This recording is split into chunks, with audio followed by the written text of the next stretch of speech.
This summer, CSU released what it calls an inclusive language guide. It immediately drew the ire of those who say it's over-the-top political correctness. That's because calling yourself American was included as offensive in one version of the guide. So this morning, Denver 7's Russell Haythorne heads to campus, going 360 with multiple views on politically correct language at Colorado colleges. When this version of CSU's inclusive language guide hit newsstands this summer, read all about it. It was like a shot heard round the world. My God, get over yourselves, get a life, and please get a real job.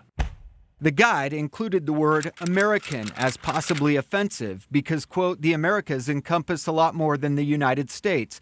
There's South America, Central America, Mexico, Canada, 42 countries total. It suggested describing yourself as a person from the U.S. as an alternative. It's our identity, you know. It's like nowadays even that is controversial. Let's go 360 on this with all these perspectives, including the university that insists this is a guide, not a policy. The policy director who says guides always become policy.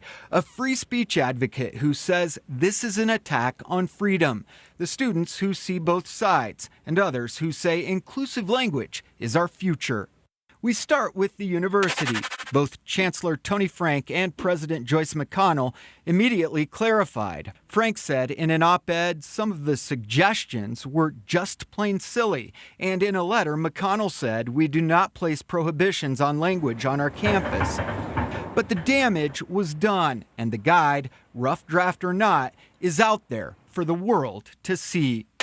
Being an American is a great thing to be celebrated. Jeff Hunt is the vice president of public policy at Colorado Christian University, and he says, make no mistake. What may today be a guide eventually becomes policy. That guide also suggests not using ladies and gentlemen to address a crowd, suggesting instead gender fluid language like everyone or people. Hunt says that's political correctness gone haywire. As a result, I think people are coming out of universities even more confused. And free speech activists say it goes beyond that. Well, it's absurdity, and you can laugh at it, but there's a method behind the madness. John Caldera is president of the free market think tank, the Independence Institute. He says when colleges start controlling your words, they control your minds. Because the words we use help program our brains. And speech codes are what tyrants, what communist parties put in. He questions far more than the word American. War is also on the list of no-nos. So is a war on poverty a hateful thing? Getting to young, impressionable minds in college, the method is censorship.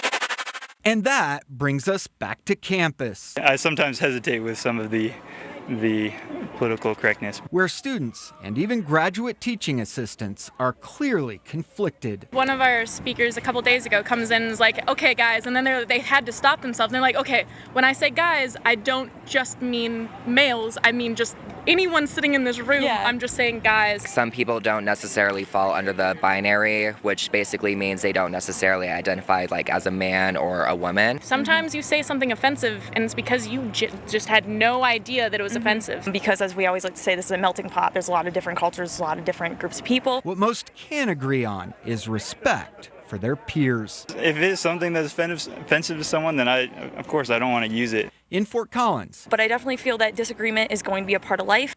Russell Haythorne, Denver 7. So we know there are all kinds of perspectives on this story, and we want you to continue sharing yours. Trent, you can comment right now on this post on the Denver 7 Facebook page, or you can always send us an email to 360@thedenverchannel.com.